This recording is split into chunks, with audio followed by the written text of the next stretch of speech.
ಮನೆಯಲ್ಲಿ 400 ವರ್ಷಗಳಿಂದ ಒಂದು ದೇವಿಯ ಆರಾಧನೆ ಮಾಡ್ತಾ ಎಲ್ಲ ಭಕ್ತಗಳಿಗೆ ನಾಡಿಗೆ ಸಮೃದ್ಧಿ ಆಗ್ತದೆ, ನಾಡಿಗೆ ಮಳೆ ಬೆಳೆ ಬರ್ತದೆ, ನಾಡಿಗೆ ಆರೋಗ್ಯ ಬರ್ತದೆ, ಒಂದು ಶಕ್ತಿ ಬರ್ತದೆ. ಆರಾಧನೆ ಮಾಡ್ಕೊಂಡ್ಬಂದು ಇವತ್ತು 25ನೇ ವರ್ಷ ಮದುವಾಗಿ ಒಂದು ಬಾಗಿಣ ಕೊಡ್ತಾ ಇದ್ದೀವಿ ಎಲ್ಲರನ್ನು.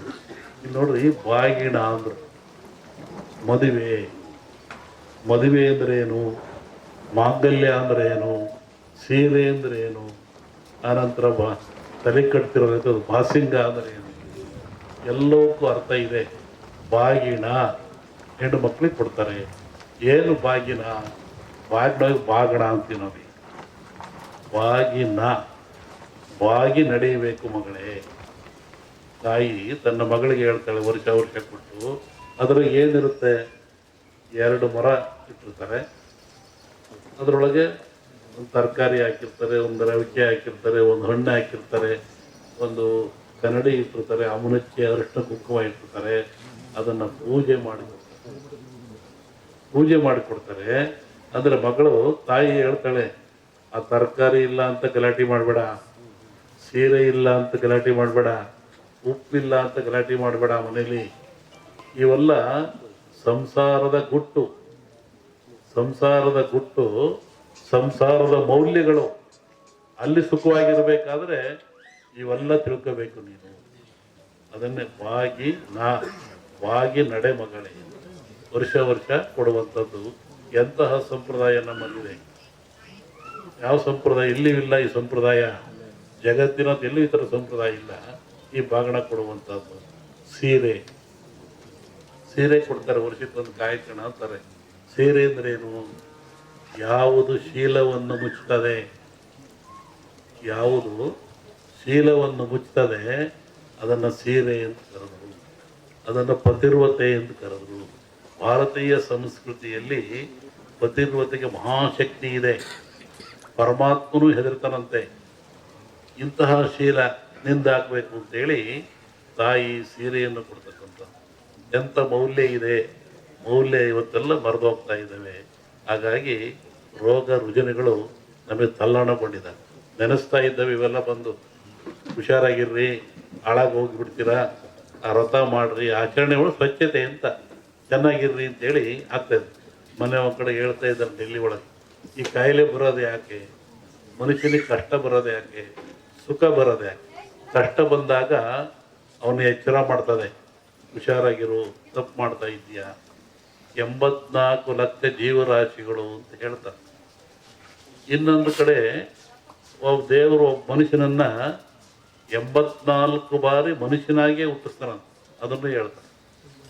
84 ಬಾರಿ ಒಬ್ಬನನ್ನ ಮನುಷ್ಯನಾಗೆ ಹುಟ್ಟಿಸ್ತಾನೆ. ಲಕ್ಷವಾಗಿರು. 84 ಲಕ್ಷ ಅಂದರೆ, ಲಕ್ಷ ಅಂದರೆ ಎಚ್ಚರ. ಮನುಷ್ಯ ಎಚ್ಚರವಾಗಿರು.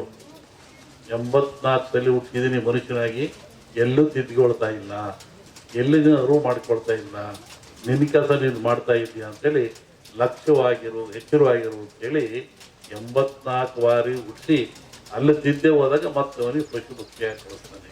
84 ಲಕ್ಷ ಜೀವರಾಶಿಗಳು ಬರ್ತವೆ. ಹಾಗಾಗಿ ಈ 21 ಲಕ್ಷ ನೀರಿನಲ್ಲಿ, 21 ಲಕ್ಷ ಭೂಮಿಯಲ್ಲಿ, 21 ಲಕ್ಷ ಗಾಳಿಯಲ್ಲಿ, 21 ಲಕ್ಷ ದೇಹದಲ್ಲಿ, ಯೋನಿಯಲ್ಲಿ ಈ ಆತ್ಮ ಅನ್ನತಕ್ಕಂಥದ್ದು ಬರಬೇಕು.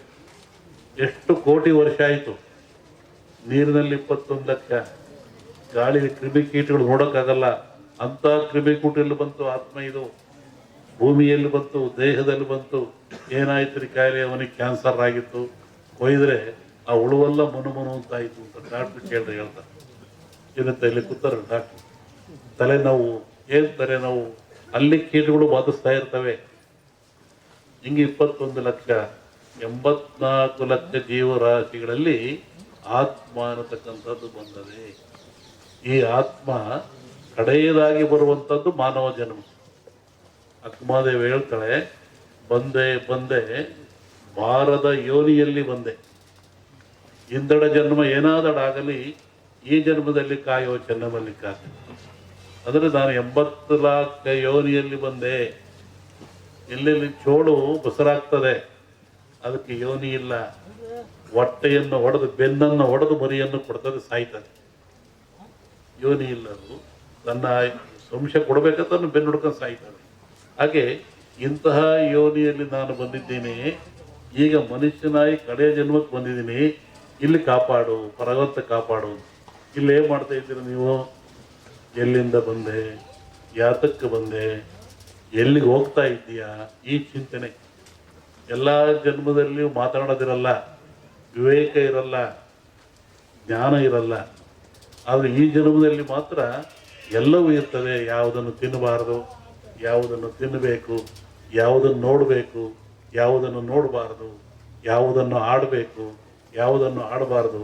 ಈ ಚೇತನ ಶಕ್ತಿ ಭಗವಂತ ಮನುಷ್ಯನಿಗೆ ಕೊಟ್ಟಿದ್ದಾನೆ. ಆದರೆ ಇಂಥ ಮನುಷ್ಯನ ಹಾಳು ಮಾಡಿಕೊಳ್ತಾ ಇದ್ದಾನೆ. ಹೀಗಾಗಿ ಭವ ಮತ್ತು ಬಂಧನ ಮನುಷ್ಯನನ್ನು ಕಾಡ್ತಾ ಇದ್ದೇವೆ.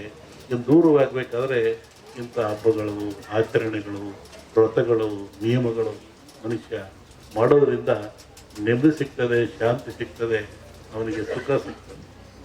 ಈ ಕಾಲಿ ಜ್ಞಾನ ಬಂದಂದರೆ ಹಿಂದೆ ನಡೀತಕ್ಕಂಥದ್ದನ್ನು, ಮುಂದೆ ನಡೀತಕ್ಕಂಥದ್ದನ್ನು ಹೇಳ್ತಕ್ಕ ಮೊದಲಿಂದ ಇದು ಇವತ್ತೊಂದು ಹೊಸ್ತು ಏನಲ್ಲ. ನೋಡಿ, ಒಂದು ಸರಿ ಹೇಳಿದೆ ನಾನು, ಅಂದದ ಪಟ್ಟಣವ ಚಂದವೇನ ಬೇಡ. ಲೋಹದ ಗೀಳೆರಡು ಬಡಿದು ಚಿನ್ನಿದಾಂಡು ಆದಿತ್ತು. ಇದು 100 ವರ್ಷಗಳ ಹಿಂದೆ ಹೇಳಿರ್ತಕ್ಕಂಥ ಒಂದು ಮಾತು. ಯಾವುದಿದು? ಅಂದದ ಪಟ್ಟಣವ ಚಂದವೇನ ಬೇಡ. ಅಮೇರಿಕಾ ದೇಶದಲ್ಲಿ ಪೆಂಟಗಾನ್ ನಗರವನ್ನು ಕಟ್ಟಿದರು. ಲಕ್ಷಾಂತರ ಜನ ವಾಸ ಮಾಡುವಂಥ ಪೆಂಟಗಾನ್ ನಗರವನ್ನು ಕಟ್ಟಿದರು. ಯಾವ ಥರ ಕಟ್ಟಿದರು? ವಿಜ್ಞಾನಕ್ಕೆ ಸವಾಲಾದರು. ಮಳೆಯಿಂದೇನಾಗಬಾರ್ದು, ಗಾಳಿಯಿಂದೇನಾಗಬಾರ್ದು, ಭೂಮಿಯಿಂದೇನಾಗಬಾರ್ದು, ಎಂದು ಒಟ್ಟಿಗೆ ಈ ವಿಜ್ಞಾನದಿಂದ ಯಾವುದೇ ತೊಂದರೆ ಆಗಬಾರ್ದಂಗೆ ಆ ನಗರವನ್ನು ಕಟ್ಟಿದರು. ಅಂದದ ಪಟ್ಟಣ ಚಂದವೆನ ಬೇಡ. ಏನಾಯಿತು ಮುಂದೆ? ಲೋಹದ ಗಿಳಿಗಳೆರಡು ಬಡಿದು ಚಿನ್ನಿದಾಂಡಾಯಿತು. ನಮ್ಮ ಮಡಿಲಿ ಚಿನ್ನಿದಾಂಡು ಅಂತ ಆಡ್ತಾರೆ. ಹೊಡೆದ ಕೂಡಲೇ ಚೂರು ಚೂರು ಆಗ್ಬಿಡ್ತದೆ. ಆ ಚಿನ್ನಿದಾಂಡಿನ ಸಿಗ್ತದೆ, ಯಾವಕ್ಕೂ ಇಲ್ಲ. ಒಂದು ಮಾಯಮರಕ್ಕೆ ಕೊಡಿ, ಅದು ಹೊಡೆದಾಕ್ಬಿಡ್ತೀವಿ. ಹಾಗೆ ಅಂತಹ ಒಂದು ಚಿನ್ನಿದಾಂಡು ಶಬ್ದವನ್ನು ಬಳಸಿದರು. ಯಾವುದ ನೋವುಗಳು? ಲ್ಯಾಂಡ್